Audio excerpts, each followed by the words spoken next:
അധ്യായം 4 Python graphic. Python ഉപയോഗിച്ച് ജാമിതീയ രൂപങ്ങൾ. ഇവിടെ ശ്രദ്ധിക്കുക, ഐഡിൽ കമ്പ്യൂട്ടർ പ്രോഗ്രാമുകൾ ടെക്സ്റ്റ് എഡിറ്ററുകളുടെ സഹായത്തോടെയാണ് സാധാരണയായി തയ്യാറാക്കാറുള്ളത്. ഇങ്ങനെ തയ്യാറാക്കുന്ന പ്രോഗ്രാമുകൾ ടെർമിനൽ ഉപയോഗിച്ച് പ്രവർത്തിപ്പിക്കാനും കഴിയും. എന്നാൽ ഒട്ടുമിക്ക പ്രോഗ്രാമിംഗ് ഭാഷകളും ടൈപ്പ് ചെയ്യാനും അതോടൊപ്പം തന്നെ പ്രവർത്തിപ്പിക്കാനും കഴിയുന്ന തരത്തിലുള്ള എഡിറ്ററുകളും ലഭ്യമാണ്. ഇവയെ ഇന്റഗ്രേറ്റഡ് ഡെവലപ്മെന്റ് എൻവയൺമെന്റ് അഥവാ IDE എന്ന് വിളിക്കുന്നു. പൈത്തൺ ഭാഷയിലുള്ള പ്രോഗ്രാമുകൾ ടൈപ്പ് ചെയ്ത് പ്രവർത്തിപ്പിക്കാൻ സഹായിക്കുന്ന IDE ആണ് ഐഡിൽ, ജീനി തുടങ്ങിയവ. നിങ്ങളുടെ കമ്പ്യൂട്ടറിലെ പ്രോഗ്രാമിംഗ് മെനുവിൽ ഇവ രണ്ടും ലഭ്യമാണ് എന്നാണ് ഇവിടെ പറയുന്നത്. നമുക്ക് പ്രോഗ്രാമിംഗ് മെനു പരിശോധിക്കാം. ആപ്ലിക്കേഷൻസ് എന്നതിൽ ക്ലിക്ക് ചെയ്യുന്നു. മെനുവിൽ പ്രോഗ്രാമിംഗ് എന്നതിന് നേരെ ഐഡിൽ 3 എന്ന് കാണുന്നു. അവിടെ ക്ലിക്ക് ചെയ്യുന്നു.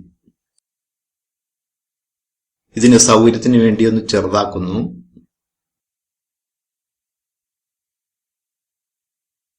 ഇപ്പോൾ ഇവിടെ ഒരു വിൻഡോ തുറന്നു വന്നിട്ടുണ്ട്.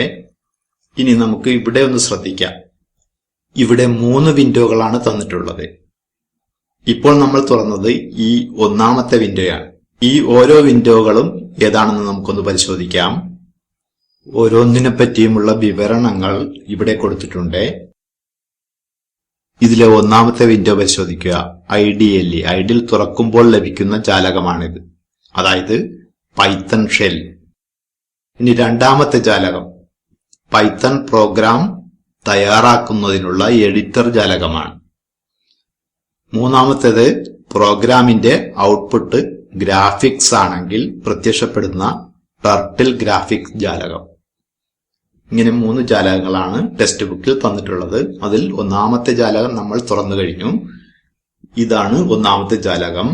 ഇനി രണ്ടാമത്തെ ജാലകം കിട്ടണമെങ്കിൽ ഫയൽ, ന്യൂ ഫയൽ എന്നതിൽ ക്ലിക്ക് ചെയ്യണം. ന്യൂ ഫയൽ എന്നതിൽ ക്ലിക്ക് ചെയ്യുന്നു. സൗകര്യത്തിന് വേണ്ടി ഇതിനെയും ചെറുതാക്കുന്നു.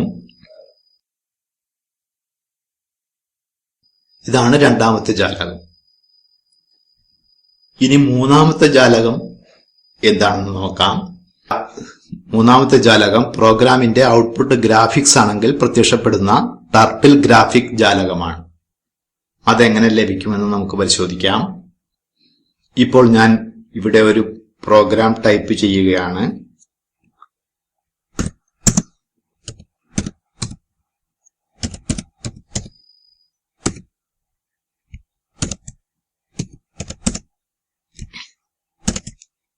പ്രോഗ്രാം ടൈപ്പ് ചെയ്ത് കഴിഞ്ഞു.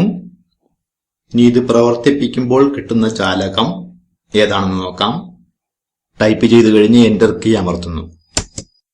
എന്റർ കീ അമർത്തിയപ്പോൾ വന്നതാണ് മൂന്നാമത്തെ ജാലകം, പൈത്തൺ ടർട്ടിൽ ഗ്രാഫിക് ജാലകം. ഇപ്പോൾ നമ്മൾ 3 ജാലകങ്ങളെയും പരിചയപ്പെട്ടു.